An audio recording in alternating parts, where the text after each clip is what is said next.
अंगणवाडी सेविकांची पोषण आहाराबाबत जिल्हा परिषद सभेत मोठा ठराव मंजूर। महत्त्वपूर्ण बदल, आनंदाची बातमी। Anganwadi 9 August breaking news. तर पाहूया बातमी खालीलप्रमाणे सविस्तर। तत्पूर्वी जर का तुम्ही चॅनलवर नवीन असाल तर चॅनलला लाईक करा, सबस्क्राईब करा आणि समोर बेल आयकॉन क्लिक करा। नंतर तुम्हाला असेच नवनवीन व्हिडिओ पाहायला मिळतील। अंगणवाडीसह प्राथमिक शाळांतील पोषण आहार जिल्हा स्तरावर खरेदी करा। जिल्हा परिषदेच्या सर्वसाधारण सभेत ठराव। कांदा लसूण मसाले नको। सिंधुदुर्ग नगरी अंगणवाड्यामध्ये पुरविण्यात येणारा पोषण आहार निकृष्ट दर्जाचा असून 3 महिन्याचा साठा एकाच वेळी दिल्याने तो खराब होण्याचे प्रमाण उघड होत आहे।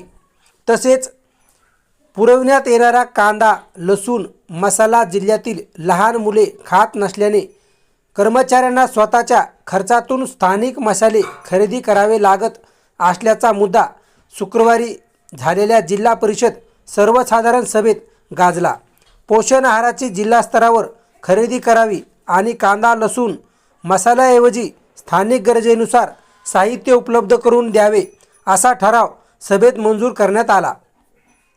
जिल्हा परिषद सर्वसाधारण सभा शुक्रवारी 7 ऑगस्ट येथील छत्रपती शिवाजी महाराज सभागृहात जिल्हा परिषद अध्यक्ष प्रमोद कामत यांच्या अध्यक्षतेखाली पार पडली। यावेळी मुख्य कार्यकारी अधिकारी रवींद्र खेबुडकर, उपाध्यक्ष दादा साहिल, अतिरिक्त मुख्य कार्यकारी अधिकारी शीतल पुंड, विषय समिती सभापती संतोष साटविलकर, प्रत्यक्ष राऊत, रोहिता तांबे, अनुराधा नारकर, सदस्य विविध खात्याचे खाते प्रमुख आदी उपस्थित होते।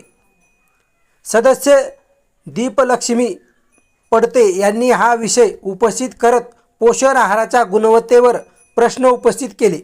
अंगणवाडी केंद्रामध्ये साठवणुकीची सुविधा नसल्याने धान्य खराब होत असल्याचे त्यांनी सांगितले।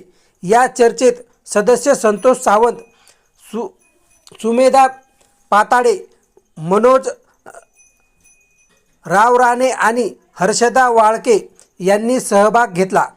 पोषण आहाराचा पुरवठा बचत गटामार्फत करावा, शासनाने त्यासाठी स्वतंत्र निधी उपलब्ध करून द्यावा आणि खरेदी जिल्हा स्तरावरच व्हावी अशी मागणी संदेश सावंत यांनी केली। यानंतर पोषण आहार जिल्हा स्तरावर खरेदी करण्याबाबत तसेच कांदा लसूण मसाला न पुरविण्याबाबत सभागृहाने ठराव मंजूर केला।